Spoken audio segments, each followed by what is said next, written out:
sunu gan Habib Sy ancien ministre PDS salaamaaleykum. waaleykum salaam wa rahmatullah Babacar. di la gërëm ci teewaay bi. tànk yi nag ak invitation bi li ko waral mooy xew-xewu opposition bi tey ci ngoon marche de protestation doxub ñaxtu ci Ndakaaru tàmbale ko fay ñuy wax place de l'Obélisque woon te tudd léegi place de la Nation wutali rond-point RTS ngeen ni contre les dérives buñ koy tekki maanaam ne ngeen am na yu jéggi dayo yu Macky Sall di def jamono ji moo leen taxa wàcc ci mbedd mi tey. waaw Babacar gannaaw buñ leen nuyu mbokku Sénégal yëpp li nga wax dëgg la li tax ñuy def suñ doxu ñaxtu tey dañoo bañ kii nga xam ne mooy Macky Sall taal réew mi danaa wax lu tax ndaxte dafa mel ne moom daal ku yore almet di ko fooye ndaxte réew bu fekkee ne yow dañ laa fal la ci ay charte yu leer nga nekk président du Sénégal ñëw ba jëmm jamono nga ne man daal loolu nga xam ne ci lañ ma falee woon wóolootuma ko naa ko soppi def leneen loo xam ne lii moo ma arrangé li ko arrangé mooy lan mooy d'abord kii nga xam ne moom mooy ministre intérieur di Aly Ngouille Ndiaye di responsable politique ci parti sa mbokkum Jolof di sama maire ñëpp xam ko fi mu faree mu wax adduna yëpp dégg li mu wax ne moom li ko yitteel rek mooy Macky Sall falu ñu ne ko waaye président du noonu yëwit yow bañ lay fal dañoo faboon koo xam ne kii farewul fenn te dee njaaxaay ñu ne ko yow yaay doxal élection yi noonu nga ñëwee ci pouvoir Abdou Diouf noonu la ñëwee ci pouvoir waaye goreel nag yëwit sàllam li nga xam ne noonu lañ la falee woon teg ko fi rek boo lekk si biiree bu la askan wi yaakaaree fal la ci mu ne déedéet man du ma def loolu de ñu ne ko waaw baax na mu ne la sax léegi yéen ñëpp mënuñoo nekk candidat élection présidentielle am na ñoo xam ne daal jaaxal nañ ma lool te buñ ma dëkkoo mën nañ maa daan kon naa def ay paxe dugal leen ci kaso bi muy Karim Wade. dégg su ko mu yëkkati biral kàddu yi ngay wax de. waaw xam nga moom du looy def rek da nga koy wax ñun ay magam jëmm nañ xam nañ ni politique di doxee xam nañ ni état di doxee boo defee ay jéego danañ xam fi nga jëm yemul ci loolu mu ne ko dama lay génne réew mi ñu ne déet Khalifa Sall yëngatu nekkoon ci moom jàppale ko Macky Sall ba mu falu mu ne ko léegi daa mun loo moom sa bopp demal sa yoon boo ko defee danaa def ay pexe dugal la ci kaso bi li nga xam ne moo fi nekkoon pendant ñaar fukki at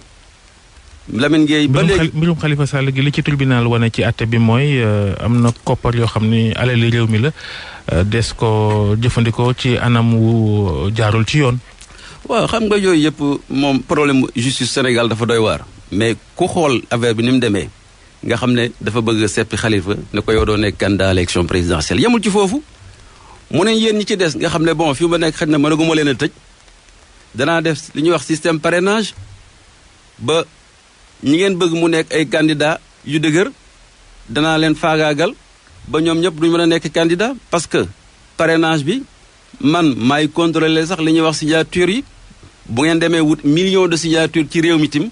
bu ngeen ñëwee am naa ay pexe ne sew sa signature Habib Sy baaxut signature Demba baaxut man sama signature Macky Sall moo baax ak ki nga xam ne naa ko jàppale bu ko defee ñoom rek ñu nekk ci làmb ji bàkku. Georges Déthié, est-ce que yéen ñi nga xamante ne yéen a ngi woon PDS donte sax en 2012 am na ministre bi nga xamante ne ministre chargé des élections lañ ko duppee 2012 gii nii tax ba Macky Sall ñëw ci bopp réew mi avec Abdou Diouf itam am na leneen liñ fi tegoon mais est-ce que yéen nekk ngeen à l'aise ci débat bii nii nga xamante ne ab ministre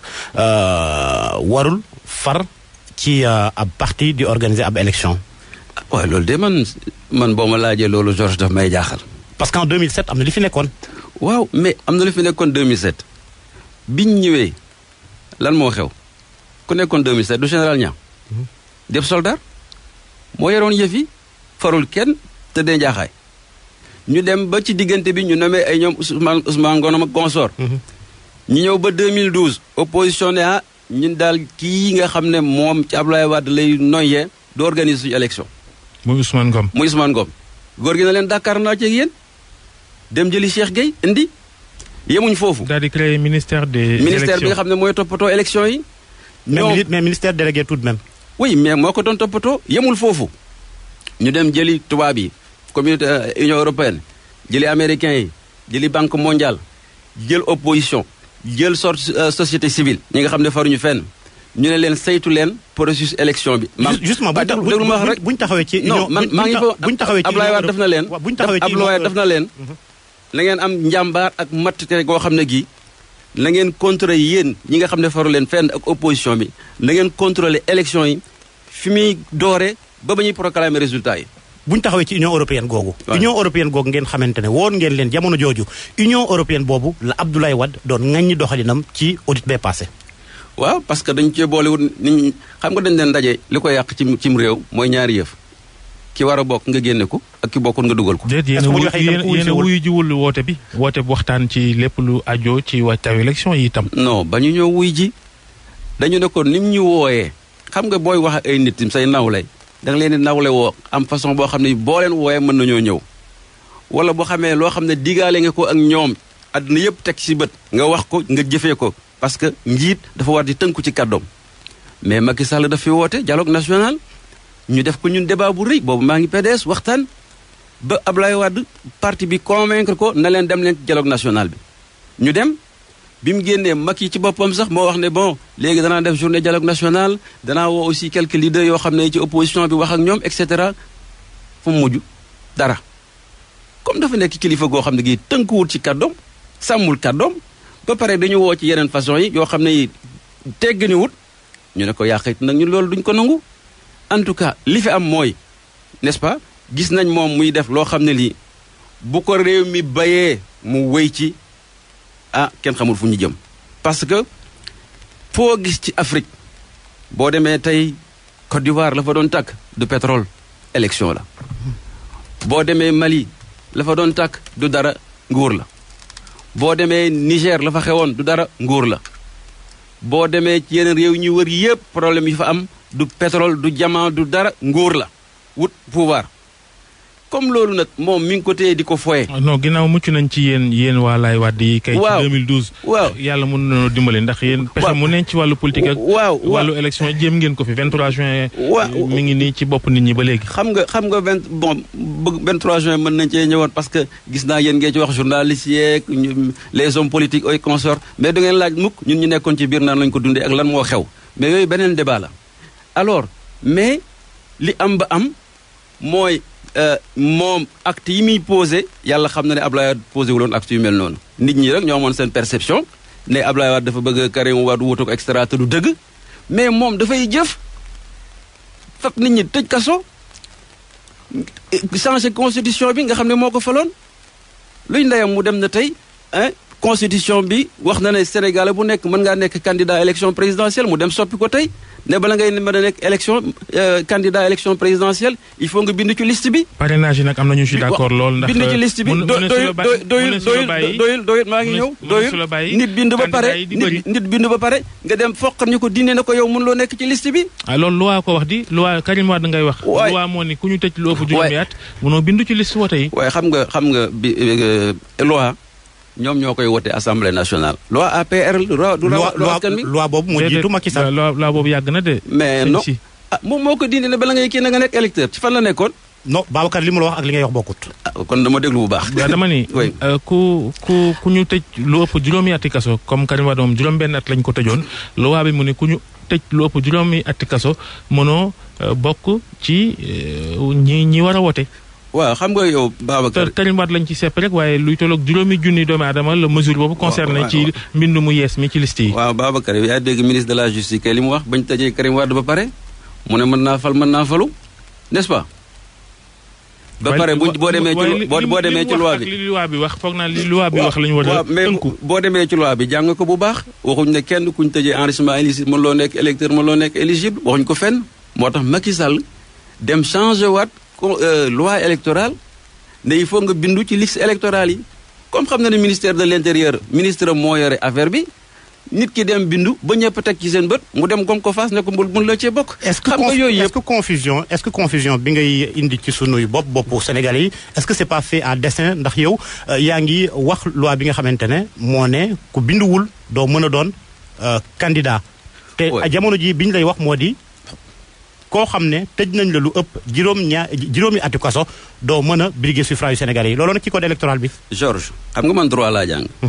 defuma confusion. yéen a comprendre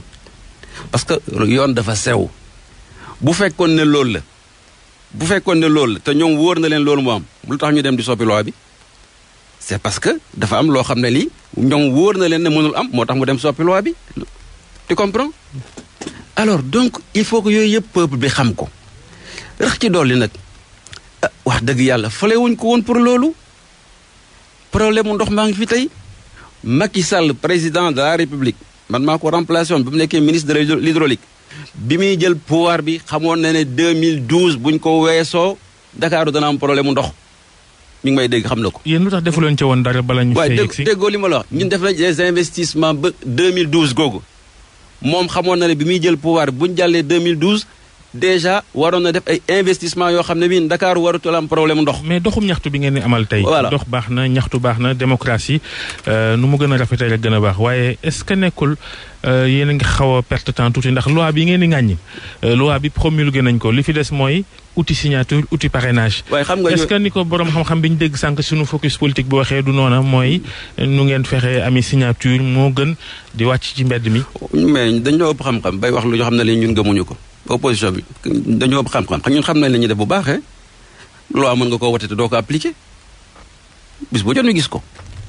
parce que loi bi la loi n'est pas applicable. lu ngeen ci mën fi ñu toll nii ginnaaw loi bi promulgué nañ ko lu ngeen ci mën. déggoo li ma la wax ñun lu ñu mën a def pour askan wi xam ne lii Macky Sall ak pouvoir am bëgg a def awul yoon ñu fab ko teg ko ci suuf bañ passé élection présidentielle yàlla moo xam ku muy fal ñu waxtaanee ko parce que ñun contre ñu li nga xam ne moom la ñuy wax tame pour candidat yi war a bëri bu baax n'est-ce pas li ñuy bañ sax ñoom gis nga fii ñu def Fall. Macky dafa ñu dugal ci ñaari campagne électorale yéen ñëpp xam ngeen ne bu candidat yi ni ñu toll ku nekk nar a jóg dugg ci réew mi dem wuti ay parrainage loolu campagne électorale la te ñeen ñëpp xam ngeen ne te mën ngeen a nangu te nangu ngeen ko xam naa ne les campagnes électorales day wàññi économie réew lañ cay perte ci nga xam ne activité économie yi day wàññeeku ci réew mi bu ñuy def parrainage moo ëpp junni yoon li nga xam ne mënoon na ko def ci nangu nit ñi nekk candidat à l'élection présidentielle kenn mësul gis ci àdduna foo xam ne dañuy def élection premier tour ñu ne nañ def ñaari campagne te comme du jàll premier tour ak ku mën a doon ñu nar a demati deuxième tour nekkaat ci troisième campagne électorale waay loolu dafa baaxul cim réew xanaa loolu lu mu ñàkk xam-xam ak lu mu ñàkk xam-xam état ak ñàkk xam li nga xam ne noonu la gouvernement di doxe ak administration bëgg deuxième mandat waru ko koo jaral loolu lañ bëgg askan wi xam ko falee wuñ ko woon ne yow Macky Sall na nga fexe ba ay nit bëgg a nekk candidat élection présidentielle duñ ko doon dañ na ko yow maanaam tontoogoo sax li ma laaj sànq waxal ma dégg la lu ciy pexe ci loi bi nga xam ne léegi moom kenn mënatu ko dindi lu xanaa ñu demaat ci assemblée nationale retiré ko xëy na. waaye fi ñu toll ni moom élection yi juróom-ñaari weer ci des Macky Sall promulgué na loi bi lan ngeen xalaat ci pexe ci élection yi da ngeen di dem wala du ngeen dem wala loi bi da ngeen di ërtal Macky Sall poñe ko ba mu dindi ko fi. dañ koy xoj magum ërtal danañ ko xoj ba loi boobu kenn du ko appliqué loolu mooy première condition. kii nga xam ne mooy Aly Ngouille Ndiaye ci naka nu ngeen koy xalaatee def nii ñu commencé lu mel ne marche et cetera ak ay suñu pexe politique dañ ko def kii nga xam ne mooy ministre de l'intérieur de Aly Ngouille Ndiaye danañ ko kërtal moom Macky Sall ba kooku du organiser élection yi danañ ko ërtal ba ñi nga xam ne dañoo war a yore seen carte électeur mën a wote ñu dem wote ji parce que actuellement lu mat ñaari millions sénégalais ci Aly Ngouille Ndiaye lu mat ñaari millions sénégalais ci Aly Ngouille Ndiaye googu lu mat ñaari millions de sénégalais ñi ngi fii mënuñoo jot seen carte électeur man sama doom sax jotu si carte électeur am ak ñeneen ñoo xam ne ay sénégalais lañu waaw loolu nag nekk fii et cetera nit ñi di ci teg seen bët il faut que ñu jóg wane ne loolu suñ naqar la woo ci askan wi ku nekk métti lu ñu ne ko falee wuñu la woon loolu dañoo bëgg nga toppatoo problème ndox mi dañoo bëgg nga toppatoo njàngu xale yi dañoo bëgg nga toppatoo ku feebar mën a faju dañoo bëgg nga aar suñ doom yi ba duñ dem ci dee ci géej gi di dee France ñu leen def ay jaam soxla wuñ loolu dañoo bëgg yow Macky Sall li ñu la falee woon pour réew mi jëm kanam nga dox ko mais waxuñ ne la nga jël Karim Wade tëj ko kaso jël Khalifa Sall tëj ko kaso ne Habib Sy mën loo nekk candidat à l'élection présidentielle loolu buñ ci toppee ëllëg si biir mën naa andi jëyee ci réew mi moo tax ñu ñaan kilifa diine yi nga xam ne suñu yaakaar lañ ñu leen wax régulateurs sociaux nañu wax ci Macky Sall société civile li ñu mën nañ ko def wax ci Macky Sall parce que lii moom laa leen wax sànq réew ñi nga gis muy am problème yépp pétrole taalu ko diamant taalu ko or taalu ko élection moo ko taal. ci Aly Ngouille Ndiaye laay dellu siwaat. oui ndax nee nga da ngeen koy ërtal. Macky Sall moom Macky Sall mi ko fal. ci laay ñëw rek. ndax daa am ni nga xamante wax nañu ko sànq itam. ñoom nee nañu weesu nañu Georges. Aly Ngouille Macky Sall bi moom lañu bëgg a jël poñe ko. xoj ko Macky Sall la ñuy wax ak. mais yéen est-ce que yéen da ngeen fàtte dem ci delluwaat 2007 Ousmane Ngom organisé élection yi donte sax ne nga Mamadou Niang. mais écoute yooyu yëpp ñun li ma la wax te mooy dëgg 2007 c'est pas une référence la référence c'est 2012 quand l'opposition s'est levée ne lii du yoon ñu teggi ko li nga xam ne opposition moom la bëggoon ak société civile 2012 ndax moo leen fi jëlee. moo ñu fi jëlee Abdou Diouf code bi nga xam ne mooy code 1992 yéen ñëpp ngeen xam ko ci la ko Abdoulaye Wade jëlee ci la Macky Sall faloo waaye li la fal ba mu egg bu mat et cetera nga ne nag bon léegi man daal terrain bi nga xam ne moom laa doon footballé léegi daal bëggatuma ko wala maay dël sama terrain bopp maay jël kii organiser football bi maay jël ki nga xam ne mooy arbitre bi bu ngeen defee faute mu sifflé bu ngeen defut faute te mu sifflé parce que c'est moi le patron mais loolu mënuñu koo nangu c'est ça loolu rek mooy problème Sénégal dañoo bëgg ñun jàmm lañ bëgg jàmm dong lañ bëgg Sénégal jàmm moo fi xew mais booy jiite askan da ngay xam nature askan bi. loi bi daf laa concerné directement ndax bëgg ngaa nekk candidat doon nga ko fi laam-laamee bi nga créé ce mouvement bi ñuy wax vision pour un Sénégal nouveau gannaaw ba nga génnee PDS. da ngay maintenir sa candidature signature moom di nga ko ama. léegi man parti laa yore. parti mu ngoog parti de l'espoir et de la modernité. yaakaaru réew mi. mais xam nga nag bon ku jàng droit nga ne ko loi bi da laa laal xam nga loi moom dañ ne moom ñëpp lay laal bayiwut kenn. waaw même Macky Sall sax dafa concerné loi bi. man fii mu nekk j'ai fait ma déclaration de candidature li ma ci war a def yëpp danaa ko def pour nekk candidat de la République à la présidence de la République. parce que nag wax dëgg yàlla nag. commencé ngaa wut ay signature wala. duggaguma ci loolu parce que maa ngi xeex signature yi bañ a am maa ngi ñi nga xam ne ñoo ànd ci front bi moo tax ñu def suñu marche tey parce que Macky Sall nag wax dëgg maa ko dàq yore réew mi. ci lu wóor sax. waaw ci fànn yëpp nag. Habib Sy ancien ministre PDS yor parti bu beesam léegi gannaaw mu jógee ci parti Laye Wade bi yéen doog jàmm. merci marche bu jàmm. merci Babacar ñu ngi lay sant bu baax di la gërëm Georges merci. jërëjëf séeréer bi ma yeesu ba teel ñoo fi. ma ngoog bopp koñ.